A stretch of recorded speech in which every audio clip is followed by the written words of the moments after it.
Assalamualaikum warahmatullahi wabarakatuh. Alhamdulillahi wahdah.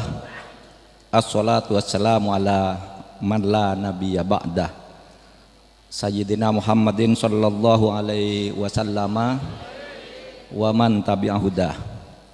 Asyhadu an la ilaha illallah wahdahu la syarikalah wa asyhadu anna sayyidana Muhammadan abduhu wa rasuluh. Allahumma sholli sholatan kamilatan wa sallim salaman taman ala sayyidina Muhammadin alladzi tanhallu bihil uqad wa tanfariju bihil kurab wa tuqda bihil hawaij wa tunalu bihir raghaib wa husnul khawatim wa yustasqal ghamam biwajhihil karim wa ala alihi wa sahbihi fi kulli lamhatin wa nafasin bi adadi kulli ma'lumin lak. Hadirin sekalian, para alim ulama, Bapak Bupati yang terhormat Bapak Dr. Andes Dakhirin Said SH MSI, yang mulia Kiai Haji Bukhari Masruri, mantan Ketua atau Syariah PWNU Jawa Tengah,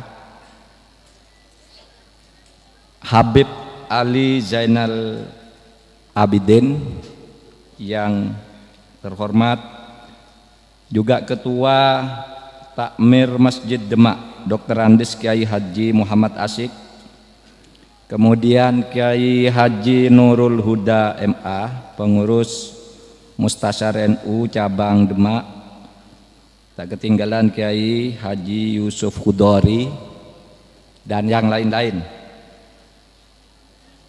Saya akan memberikan catatan atau testimoni saja pengalaman saya bersama Gus Dur sebentar.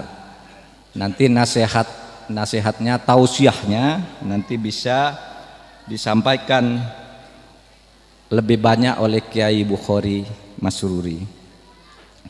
Saudara sekalian, kita memperingati haul. Haul itu artinya peringatan hari wafat. Kalau milad itu peringatan hari lahir. Haul itu ada di dalam tradisi Nahdlatul Ulama. Kalau milad itu pada umumnya umat Islam di Indonesia, NU atau bukan, selalu melakukan peringatan Maulid Nabi. Tapi kalau haul sejauh yang saya tahu hanya di dalam tradisi NU. Nah, untuk apa kita melakukan haul itu? Melakukan haul atau peringatan hari wafat tadi sudah disampaikan oleh panitia, oleh Bapak Bupati dan oleh Gus Yusuf Khudori, yaitu untuk mengenang jasa kemudian meniru untuk melanjutkan perjuangan. Nah, saya akan masuk dari sini. Bagaimana, apa yang harus ditiru dari Gus Dur? Saudara, ketika Gus Dur itu tampil memimpin menjadi Presiden Republik Indonesia, dia sedang menghadapi tantangan besar, yaitu merebaknya korupsi, suap menyuap dan sebagainya di Indonesia. Dan biasanya orang kalau punya jabatan penting itu nerima suapnya banyak. Terutama kalau presiden, menteri, keluarga presiden itu biasanya menjadi penyalur, menjadi perantara orang mau bertemu dengan presiden lalu dapat uang sekian. Nah, itu yang terjadi situasi Indonesia ketika itu.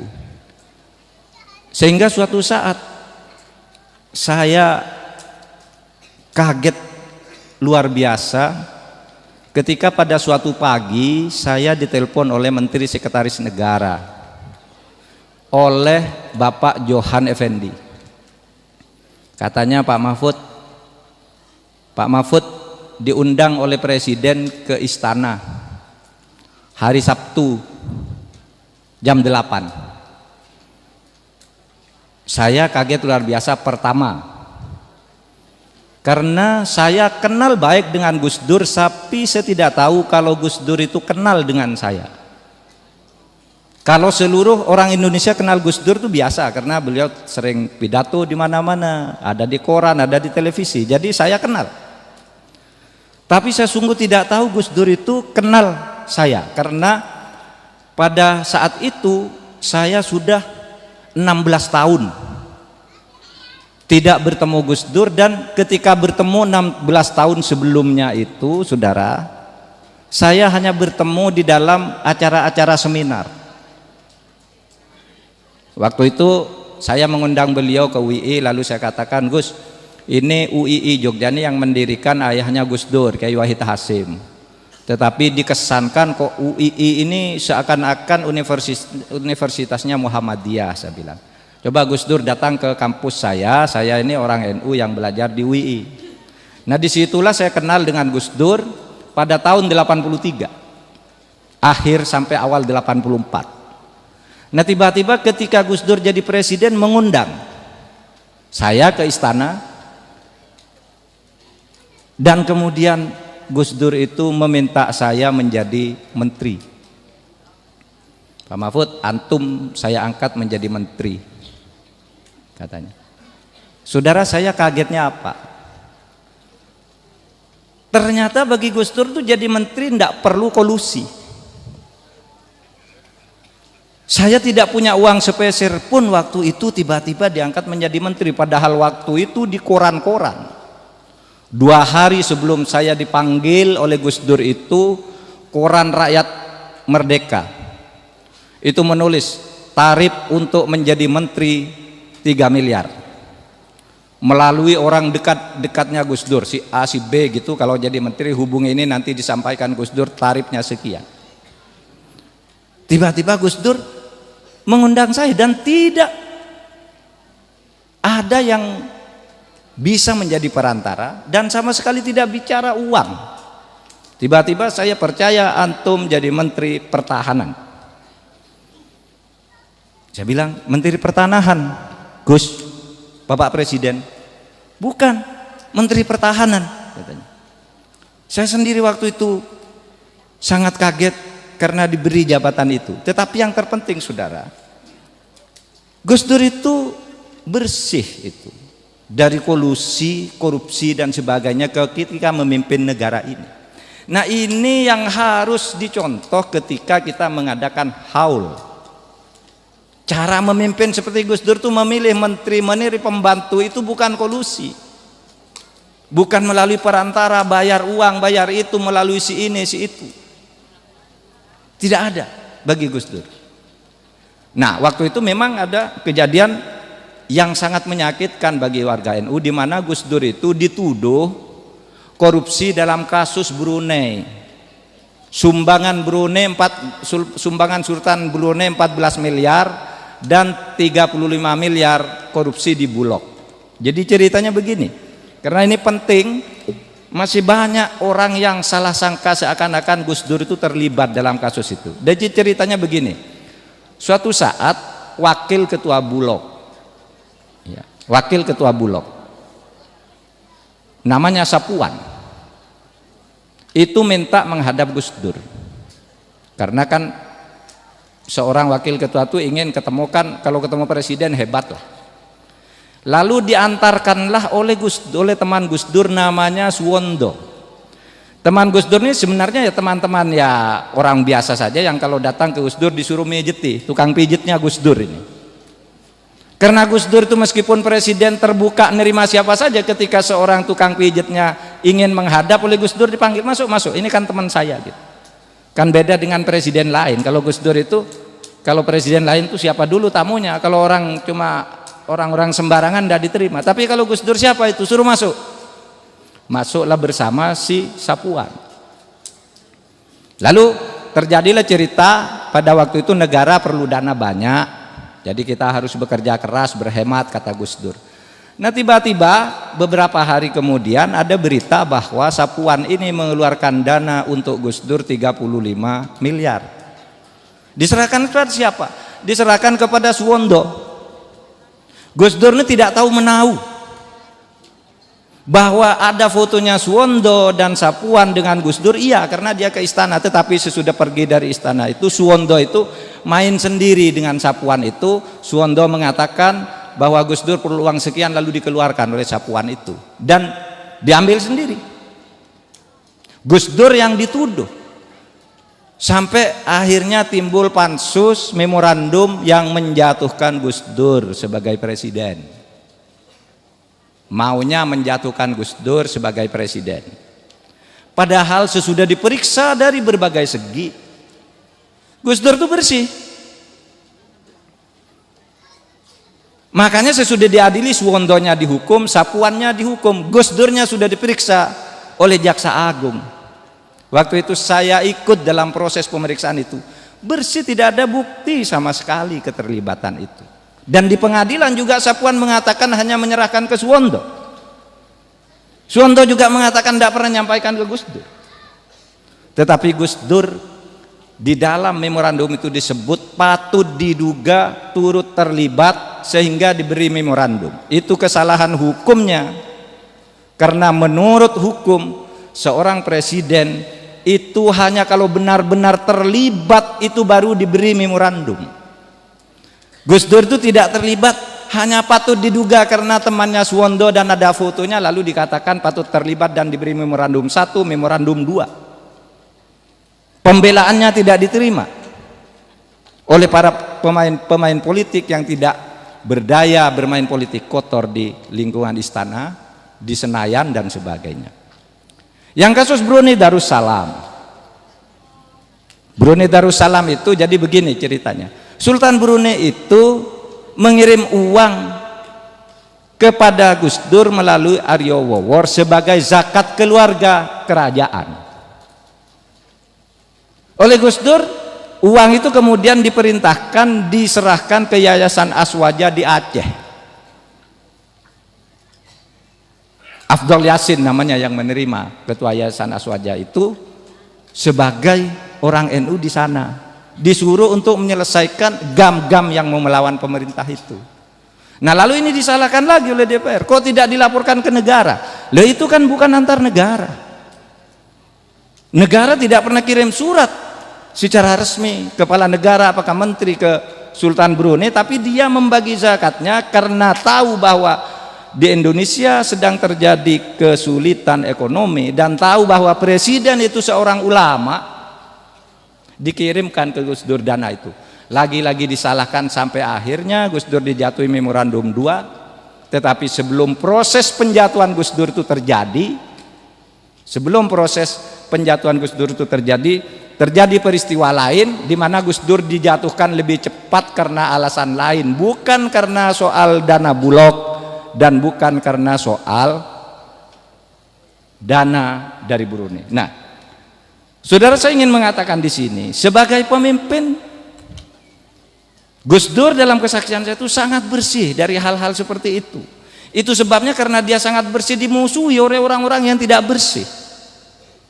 Difitnah habis-habisan sampai dia harus keluar, harus jatuh sebelum masa jabatannya berakhir. Nah, ini ke depan kita harus mencontoh bagaimana cara Gus Dur itu, saudara, kalau mau waktu itu tidak jatuh sebagai presiden itu gampang saja. Kalau Gus Dur mau kedudukannya sebagai presiden itu bertahan pada waktu itu, asal mau berkompromi dengan kedoliman, berkompromi melanggar konstitusi, Gus Dur bisa. Karena waktu itu saya juru lobbynya, dengan kekuatan politik lain itu saya bicara, lalu partai itu bilang udahlah Gus Dur itu tidak akan dijatuhkan asal menteri ini kasihkan ini, menteri ini kasihkan ini, menteri ini kasihkan dan macam-macam. Tetapi ketika sampaikan pada Gus Dur mengatakan saya tidak mau melanggar konstitusi, saya lebih baik jatuh dari presiden daripada saya melanggar konstitusi dengan didikte oleh partai-partai untuk menentukan menteri, padahal menteri itu adalah urusan presiden, hak prerogatif presiden. Nah saudara, itu sikap Gus Dur, sehingga tepat kalau kita mengaitkan Gus Dur dengan solawat Gus Dur itu sebagai pemimpin sama dengan yang digambarkan oleh Barzanji itu, yang mengatakan anta syamsun, itu dikatakan kepada Nabi Muhammad, bukan kepada Gus Dur, tapi ini kira-kira ini yang ditiru oleh Gus Dur. Anta syamsun, anta badrun, anta nurun fauqa nur, anta ikthiru wa ghali, anta misbahus sudur. Wahai Nabi, engkau adalah matahari, engkau adalah bulan yang lembut, matahari yang tegas. Itu sifat Gus Dur. Kalau memimpin itu prinsipnya tegas, tapi sikapnya terhadap rakyat, terhadap orang-orang biasa itu ya baik-baik saja, lembut, mengayomi, tidak sementang-mentang, tidak jaim. Kalau kata istilah sekarang itu jaga imit, tidak ya. Itu yang dilakukan oleh Gus Dur, sehingga pantas kalau ciri kepemimpinan Nabi itu anta syamsun, engkau adalah matahari. Matahari itu konsisten, tegas, menerangi, jelas arahnya ke sana. Anta badrun, engkau seperti bulan purnama, orangnya lembut, tidak pernah nyakiti orang. Anta nurun fauqa nur, engkau adalah cahaya di atas cahaya. Anta iksiru wa ghali, engkau adalah permata yang tidak ternilai harganya. Anta misbahus sudur, engkau adalah penerang hati-hati yang gelap. Itu yang coba dicontoh oleh Gus Dur dari kepemimpinan Nabi, dan ini pula yang diperlukan kepemimpinan ke depan, di mana pemimpin itu punya pendirian yang tegas, bersih, menerangi, tetapi juga lembut terhadap rakyatnya. Itulah yang dikatakan di dalam Al-Quran, walladzina ma'ahu asyidda 'alal kuffar, tegas, konsisten, tegakkan hukum, tegakkan aturan. Ruhama ubainahum, badrun, itu lembut. Sehingga ketika Gus Dur meninggal ya kayak gini, sudah 4 tahun meninggal, orang ke kuburannya penuh terus, setiap tahun ada haul seperti ini di seluruh Indonesia. Karena Gus Dur itu patut dicontoh. Coba lihat yang lain, mana ada yang seperti Gus Dur. Gus Dur meninggal orang nangis semua, dan yang nangis sih bukan hanya orang NU, bukan hanya orang Islam, orang-orang beragama lain pun se-Indonesia nangis, merasa ditinggalkan Gus Dur. Nah, sudah itu satu yang patut dicontoh dari kepemimpinan Gus Dur. Yang kedua, Gus Dur itu karena sifatnya yang seperti anta badrun tadi, seperti bulan, kalau menegur orang atau memberi pengarahan kepada orang itu tidak vulgar. Dia sampaikan dengan lucu-lucu, dengan nasihat yang lucu dan berdongeng gitu. Ketika saya jadi Menteri Pertahanan itu saya tanya begini, Bapak Presiden, saya ini tidak ngerti pertahanan, tidak ngerti militer, apa petunjuk Bapak Presiden untuk saya laksanakan? Wah, katanya, saya juga tidak tahu tuh, katanya. Jadi dia tidak tahu, ngakunya tidak tahu, karena itu tidak ingin seakan-akan dia tuh pinter di depan orang. Saya tidak tahu Pak Mahfud, katanya. Pak Mahfud itu kan profesor, masa tidak bisa, katanya. Lalu dia bercerita sesuatu yang lucu, begini Pak Mahfud, katanya. Dulu ya, katanya, ada orang NU diangkat menjadi rektor IAIN. Saya tidak tahu nih rektor mana, tapi lucu ceritanya. Diangkat menjadi rektor, seumur-umur dia tidak pernah memimpin upacara, wong hidupnya di pesantren, orang NU. Nah tiba-tiba ketika jadi rektor tuh suruh memimpin upacara. Dia tanya ke stafnya, gimana tuh memimpin upacara? Oh gampang, katanya. Kalau komandan upacara bilang apa, lapor upacara siap dimulai, Pak Rektor bilang aja kerjakan. Kalau ada lagu itu lalu diberitahu nanti Bapak akan ada lagu mengheningkan cipta. Mengheningkan cipta itu gimana lagunya? Gini, lagunya gini, Da da da da da da da da da da da da da da da da da da. Da da da da da da da da. Bapak terus bilang selesai. Nah, kalau sudah lagu selesai, Pak Rektor bilang selesai. Lalu kata Gus Dur, datang tuh orang memimpin upacara. Lalu ketika mulai lagu itu, mengheningkan cipta, mulai. Kemudian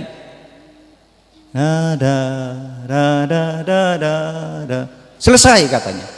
Ternyata lagunya tuh belum selesai, rektornya bilang selesai. Tiba-tiba lagunya bersambung lagi. Mulai lagi. Jadi mengeningkan cipta 2 kali. Apa yang ingin dikatakan Gus Dur di situ? Yang ingin dikatakan Gus Dur di situ, kalau kamu mendengar sesuatu, dengarkan dulu baik-baik, jangan buru-buru baru bersikap. Coba, kan tidak bisa Pak Mahfud seorang profesor dinasihati, Pak Mahfud jangan buru-buru loh. Nah, dia cerita aja, ada orang NU seperti itu tuh katanya. Gimana ceritanya Gus? Ketika laporan, kita akan laporan, komandan upacara siap dilaksanakan. Lalu kiai itu semula bilang begini, monggo nak, monggo mulai kan. Gitu Pak Kiai, tadi kan diberitahu kerjakan. Lalu lapor lagi, upacara siap dilaksanakan. Lalu sang kiai itu yang rektor bilang kerjakan. Lalu yang upacara itu komandannya bilang kerjakan. Loh kamu kok nyuruh, kan saya yang nyuruh kerjakan.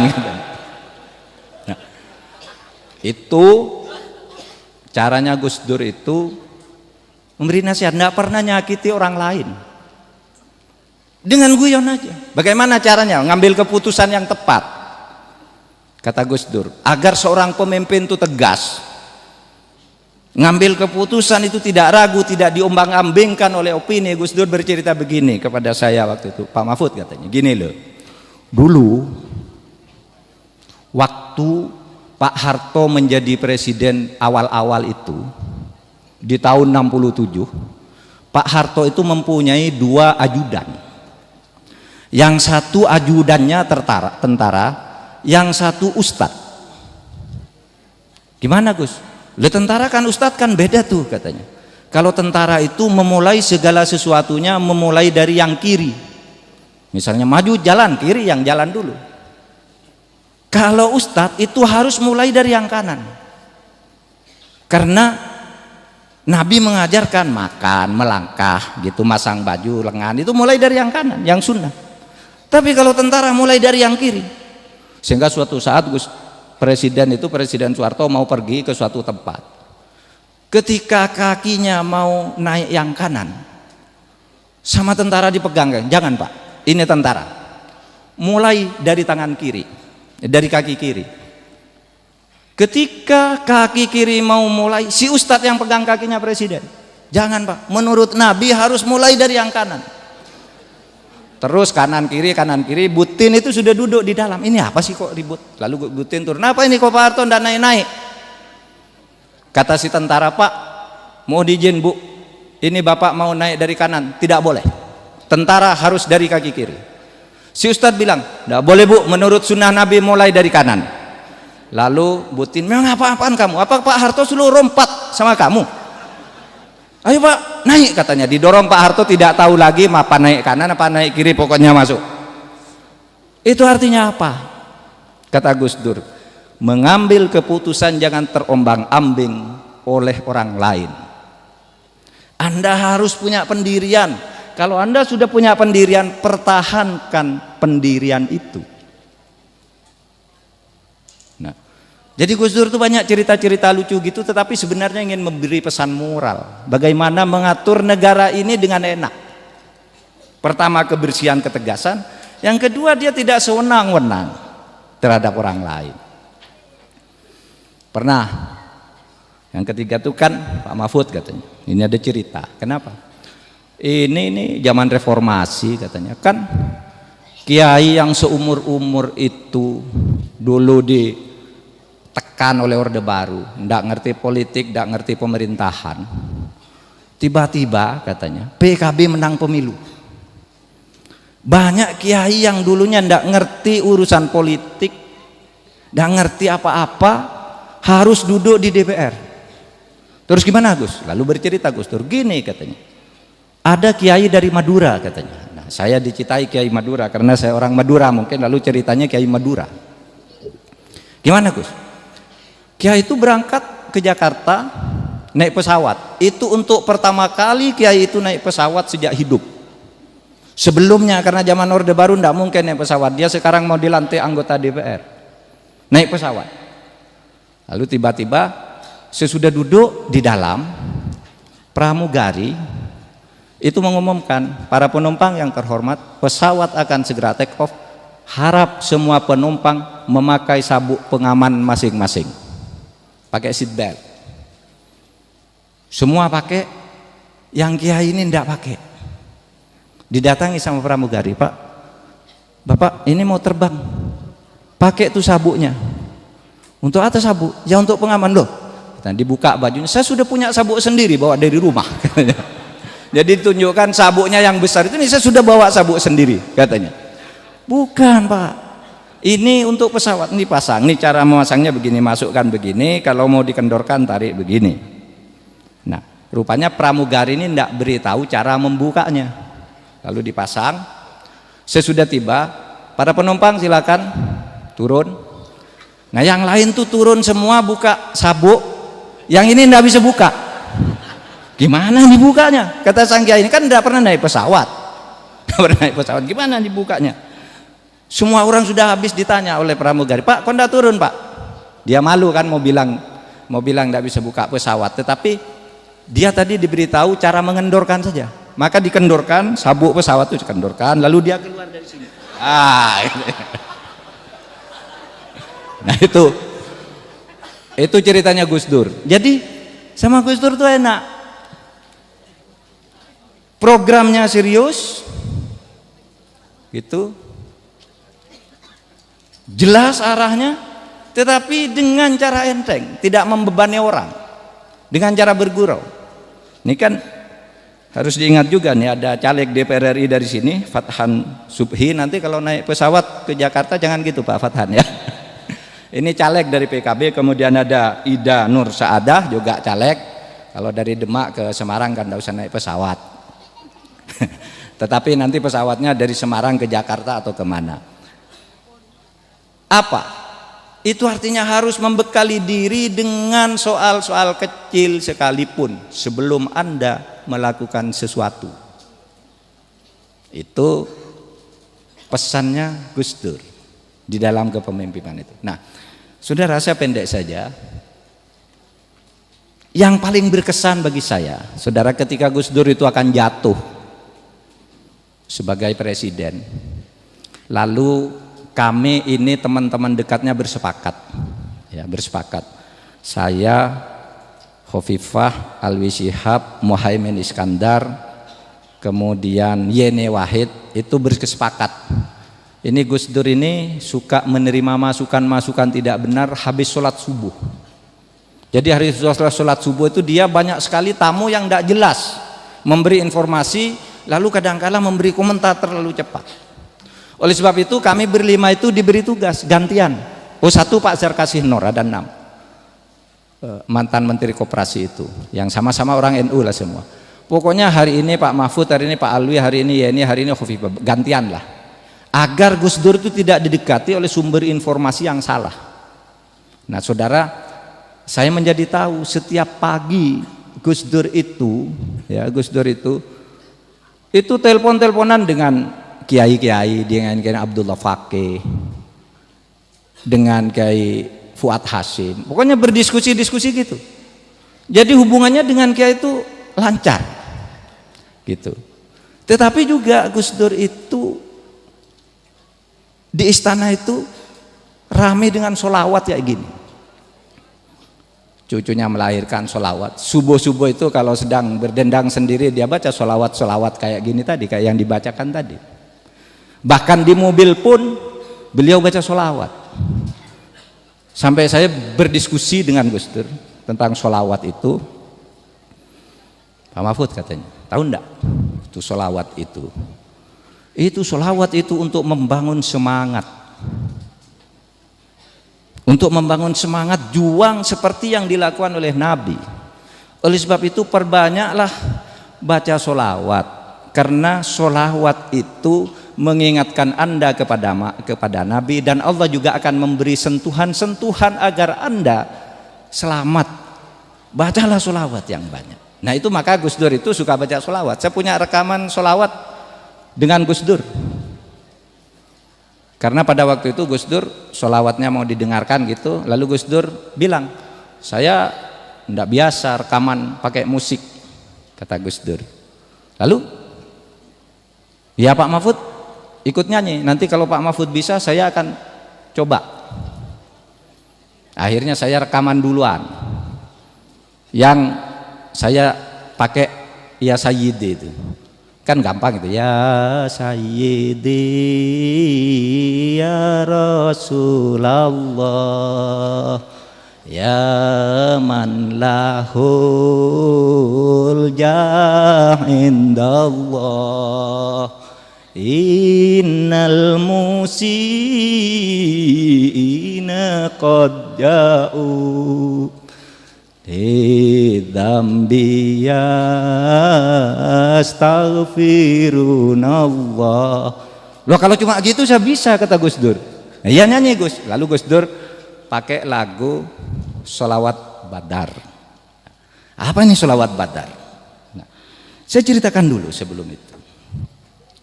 Saudara, sholawat itu memang sudah menjadi cara orang mengekspresikan kecintaan kepada Nabi untuk mengikuti langkah beliau. Dan sholawat itu biasanya sangat menyentuh. Misalnya kalau saudara sholawat tarhib, sholawat tarhim yang sering kita dengar itu ciptaan Mahmud Al-Husari, dekan Fakultas Ilmu Al-Quran di Universitas Al-Azhar tahun 50-an. Tahun 53 dia ke sini. Lewat Solo dibajak oleh recorder, pencetak kaset, pabrik kaset rekaman Lokananta di Solo itu dibajak dia karena di sana terkenal bikin sholawat. Lalu disitulah dia direkam pertama kali sholawat tarhim yang sampai sekarang dihafal oleh orang Indonesia itu. Apa sholawat tarhim? Assalatu wassalamu alaik ya Imam al-Mujahidin ya Rasulullah, dan seterusnya. Itu selalu kita dengar.